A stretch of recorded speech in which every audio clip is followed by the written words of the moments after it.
اعوذ باللہ من الشیطان اللعین الرجیم بسم اللہ الرحمن الرحیم۔ رسول اللہ صلی اللہ علیہ وآلہ وسلم نے فرمایا، حسین مجھ سے ہے اور میں حسین سے ہوں۔ اللہ اس شخص سے محبت کرتا ہے جو حسین سے محبت کرتا ہے۔ اگر ساتوں آسمانوں اور ساتوں زمینوں کو ترازو کے ایک پلٹرے میں رکھ کے اور علی علیہ السلام کا ایمان دوسرے پلٹرے میں ہو تو یقیناً علی علیہ السلام کا ایمان سب پر بھاری پڑے گا۔ شرک کے بعد سب سے بڑا گناہ ماں باپ کی نافرمانی ہے۔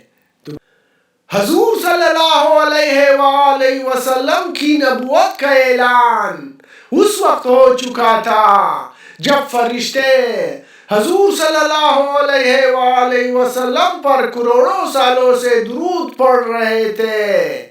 عرش اعظم، آسمانوں، جنت کے محلوں دریچوں میں، وہاں درختوں کے پتوں پر، حوروں کی پتلیوں میں، فرشتوں کی آنکھوں میں، طوبا کے غنچہ و گل میں حضور انور صلی اللہ علیہ وآلہ وسلم کا نام مبارک لکھ دیا گیا۔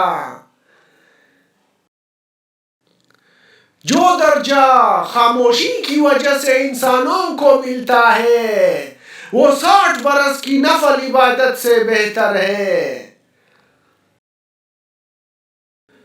رسول اللہ صلی اللہ علیہ وآلہ وسلم نے فرمایا، میرے اور اپنے ماں باپ کے بعد حسن اور حسین تمام اہل زمین سے افضل ہے، اور ان کی ماں فاطمہ سلام اللہ علیہا تمام اہل زمین کی عورتوں سے افضل ہے۔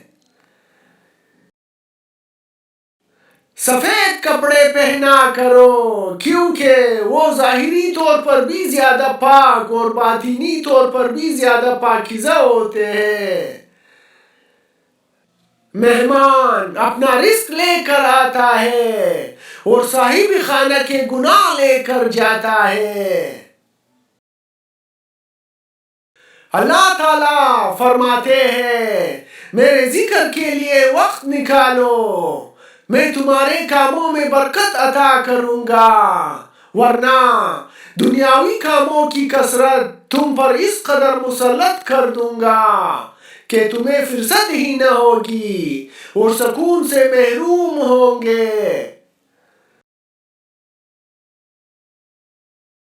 حضور پاک صلی اللہ علیہ وآلہ وسلم نے فرمایا، میں، میری بیٹی فاطمہ سلام اللہ علیہا، میرے دونوں شہزادے حسن و حسین اور ان کے والد علی علیہ السلام، ہم 5 جنت میں بھی ایک ساتھ اور ایک ہی گھر میں ہوں گے۔